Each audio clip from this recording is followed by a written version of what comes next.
Welcome to the Joshua World Talk Show. I am Joshua Reed, and this is my mom Carolyn Reed, and this is my grandmother Dorothy Reed. And we are here to talk about their lives. So I am going to leave it to both of them. Okay. Well, tell me a little bit about yourself. So I was born in Sioux City, Iowa, August the 5th, 1926. Woo! But when my father, he was manager of a farm back when I was about 3 years old. And so we lived up in this small town. And one day I was out swinging in my swing, which he had built. Oh. And I looked up and he had placed a snake over the treetop. That freaked me out. A snake? A snake. So anyway, later on we had went to town, and when we come home and entered the driveway, the house was on fire and it fell in. Oh my. So therefore we moved from this town and went back to Sioux City. Oh wow. Then I lived out in the country, and I had a good childhood. Very safe, and never heard of crime at all. But my uncle had 2 horses, so he put them over in our yard to get good grass, and he said, "Now don't you get on 'em." I said, "Okay." Well, I can only guess what happened. guess what I did? I took them by, I didn't have a saddle, so I took them by the mane and swung up on them. Oh, cool. They didn't mind, evidently it didn't hurt because they didn't flinch. Yeah. So I was just sitting on them, and he hollered over there, "Dorothy, get off of that horse." So I did. Then another time, Viola, my cousin, she was a school teacher. She knew better, but we did it anyway. We hid from Jane, and she was coming home from the neighbor's house. Now, Jane's your sister. Jane is Jane my was your sister. And we jumped out at her and scared her absolutely to death. And that was mean of us. It was. My Aunt Lottie got all over us. Oh no. Don't you ever do that again. Yes, ma'am. So, anyway, tell me about something about you. Well, from what I was told, I was born in 1958, March 23rd, 1958, and I was the last of 3 children. I have an older brother and an older sister. And the story goes that when I was born, of course back then the fathers didn't go in with the mothers, and it's all very private. And when the nurse came out with me after I was born, I was just crying up a storm, and everything. And my dad, both my parents were opera singers, and my dad, being, of course, currently in a lot of operas, he said to the nurse, "Oh, what a big mouth she has." And the nurse was just totally offended by this. And he had to explain to her, he said, "Oh, no, that's a good thing. She's going to be a singer." And Really? yeah, I'm a singer now, but just cool stuff like that. And then one of the earliest memories I have was actually of my first birthday. I was sitting in this little square baby tenda, had the little seat in it. It's before they were like walkers, and I remember my mom putting this cupcake on a plate and putting it in front of me, and I had never really had sweets before. It was just, we just didn't eat a whole lot of sweets. And I looked at that cupcake on that plate, and I looked at them, and I took my hands. Oh, there's the fun. Aunt Marlis. We'll be right back. Hello, Marlis. Well, we're shooting a video for Josh right now. let me call you. Let me call you back. Thank you. Bye, honey. It would have been lovely for her to join. Yes, we could have put her on speakerphone and she could have joined in with some memories. Oh.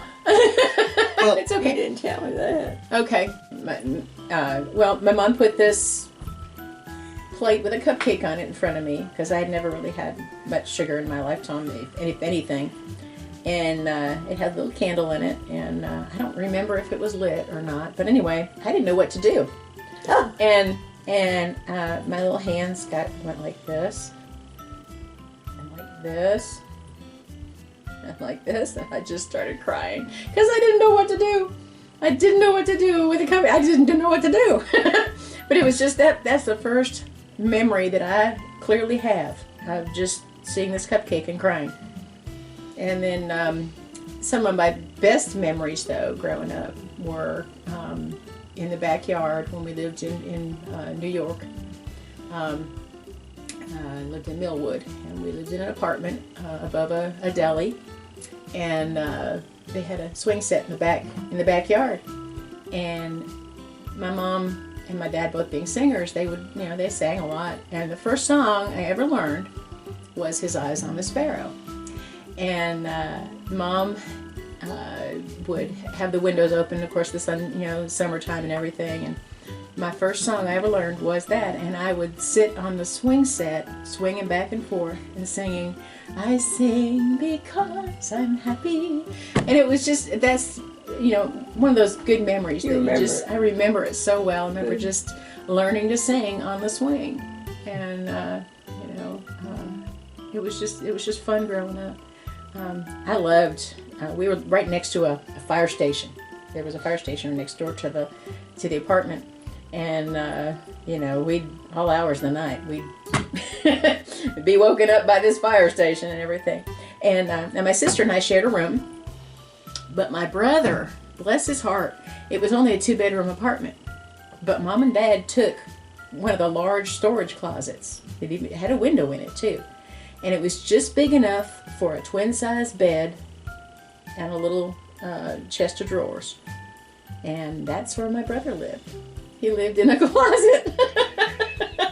But he's happy as a lark, He didn't mind. That's all we needed. We didn't mind back then. We didn't have to have big rooms and No. all this stuff around us. But Times are different. yeah. And when we moved to Massachusetts, of course, he got a whole big room by himself. And Dad built a big bench there for him to work on, a big table of it was like a big sheet of plywood, and it was a frame, and there was all storage underneath, and my brother would build things, mainly electronics. He built our first TV, our first color TV. My brother built out of Heathkit. I don't think they make them anymore, but those were some good memories. Yeah, that's good. You remember school? Oh, yeah. I went to East High School. Well, first I went to Whittier, my grade school, and I loved it. I loved school. And I was Mary in a Christmas play. Oh. Yeah, and this other girl got a little bit jealous of it, but I didn't do the choosing. The teacher did, so she chose me to be Mary. And then I moved on to junior high. That's when I tap danced with Betty Lou in the play. They had a military part, and Betty Lou and I tap danced in it. That's when I met Betty. Oh, cool. And we've been friends ever since. Oh. And then I moved on to high school. I played in the band for a while. What'd you play? Orchestra, violin. Violin, okay. Played in the orchestra, and they moved the time to so early in the morning that I lived so far from school. I just had to give it up. Yeah. I couldn't do it. So that ended my musical career. And so then. Oh, but you did sing. You sang in the choir at Barton's Creek where you go to church. Oh, yeah. Right? Yeah. I sang there. And I sang in the glee club in high school. Oh. Yeah. But I didn't have I don't think a pretty voice. It was there, and that was it. I was not lead. I was a filler in or whatever. You were a filler. Yeah. You were the chorus. But yes. You got to have so many of them. Yeah. Yeah. Okay. Then, of course, I graduated in 1944 and met my husband. Never thought about getting married, never thought about meeting anybody. But Betty and I, she was a big roller skater, and I was always afraid to roller skate on kind of my back. At 16, I had my tailbone taken out, and I was always afraid I'd do something else to my back, so I was always afraid of it. So I'd go along with her to the skating rink. I'd sell skates with the guy that owned it, and she skated. Well, we was at the drinking fountain. Here come two boys from the air base, stationed there at Sioux City Air Base. And one of them eventually was my husband. Of course, I didn't know at that time. I just met him. But I met him, and I don't know, it was him ever since. So anyway, Betty Lou broke up with her friend from the air base, and anyway, she didn't like him. So anyway, I met my husband. Now, how did you meet Danny? Well, I'm going to go back to, you talked about school first. I remember going to Roaring Brook School, which was in New York, and then right when I was 6 years old, I went to kindergarten in Roaring Brook, and then we moved to Massachusetts and went to, I can't remember the name, Cutler School. That was their elementary school. And I remember when I was in first grade, I fell down a hill in the schoolyard, and I ended up getting 7 stitches or 11 stitches in my lip, and to this day I still have the scars from it. And that's one of those wonderful memories of school. And then spent most of my time in Massachusetts, in South Hamilton. Went to the junior high there, and went to high school for 2 years at Hamilton Wenham Regional High School. And then we moved right before my junior year to Connecticut. And we moved from a great big, nice, large home, about 11 rooms and 3 floors. It was great house, and moved from there to 5 rooms and a bath in Connecticut. We had an outhouse. But all during that summertime when we moved there, my daddy insulated and winterized the cabin that we lived in. It was given to us by my mother's uncle, Uncle George. He was a curator of mammals at the Museum of Natural History in New York City, and he gave it to us when he passed away. And one of the reasons we moved is we couldn't afford both places, but we chose the smaller with the property. It's 28 and a half acres, right around there. And anyway, I went to Westbrook High School, and right out of high school, I auditioned before I left high school. I auditioned for the Navy as a musician, as a singer. First auditioned on a flute, passed that, didn't want to play saxophone, so I said I sing some. And the rest of the story is that I served for 7 years in the Navy. And while I was in the Navy, about 4 years into it, I started going to Bellevue Baptist Church in Memphis, and I met my husband in the balcony of Bellevue, and wasn't looking. I had just joined the church, and I really wasn't looking. And but that's how I met Danny, and the rest is history. That's good. Who's your first boyfriend? Whoa! Have you got an hour? Whoa! She's got some. My goodness. Well, let me tell you. Okay, let me tell you about my first boyfriend. He's my paper boy. Ooh. And at that time, paper boys had to ride bicycles. Because I was way out in the country now, and he rode way out there to deliver. Of course, he had more than just us. Mother liked her paper. And back then, I couldn't wait for the paper to come to read the funny papers. Because it had stories, continuing stories like it does on the TV now. And I couldn't wait to see what's going to happen to so-and-so. And so I really loved my paper, so he delivered it, and he would come collect, and he'd stay, and he'd stay, and he'd stay. I don't see how he ever got his paper route done, but he did. And he was smitten, wasn't he? Yeah. But anyway, he went in the service, and while he was gone, that's when I met my husband, and I didn't see him anymore. And you met him at a drinking fountain.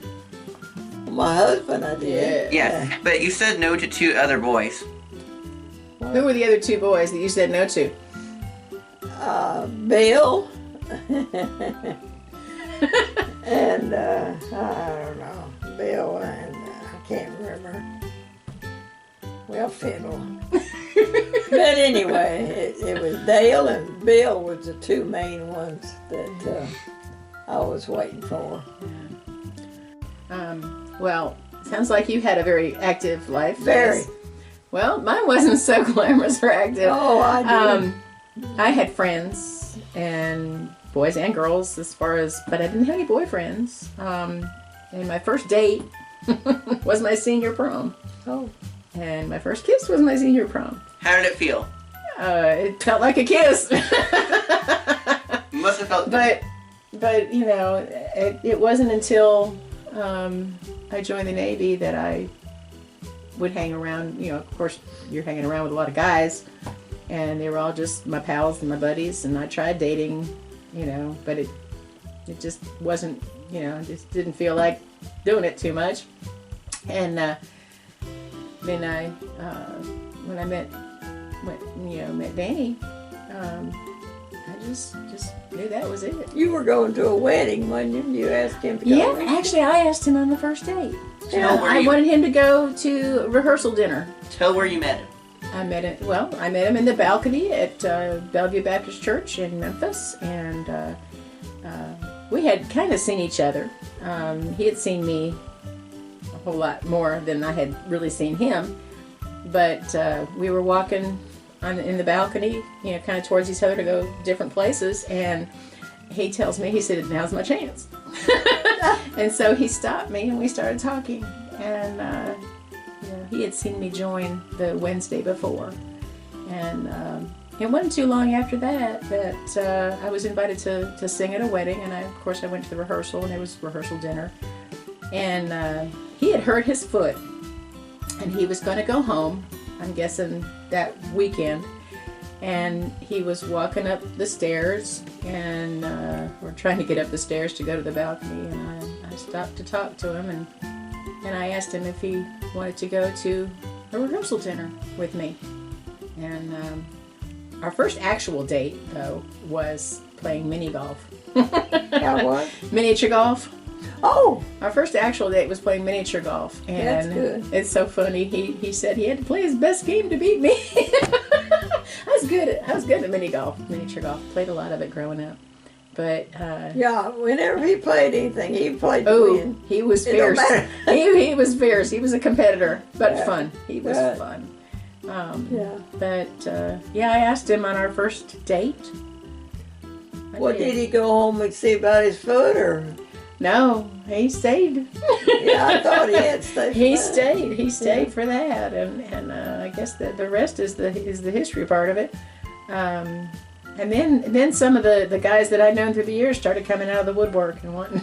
Oh, after you started dating. After we started yeah. dating, it happens a lot. Oh, she will date. Oh yeah, and but I think I was already just pretty smitten, and I'll never forget when he brought me home to meet you all, and we came off of I-40, got off at Level Pike, and I'd never been to Lebanon, and we came over that hill on Level Pike, and you could see the lights of the town. And it was special. Yeah. Because he was like, "There's Lebanon," Ah. and it was just. And then meeting you all, we went to We was out the Cedar park. Forest. Yeah, Yeah. we were out there for Thanksgiving, and We couldn't the wait church. for y'all to get there. Danny's bringing somebody home. Yeah. And Were y'all excited? yeah, We were all excited. I was nervous. I was real nervous. Yeah. But it all went beautiful. Yeah. And it wasn't long after that just the wheels turned and Thank you for watching this episode. We hope you enjoyed it. There will be more about them soon. Right. Oh, this will be awesome. Okay, so that's a wrap. Bye-bye. See you next episode. Well, wasn't that amazing? It's cool.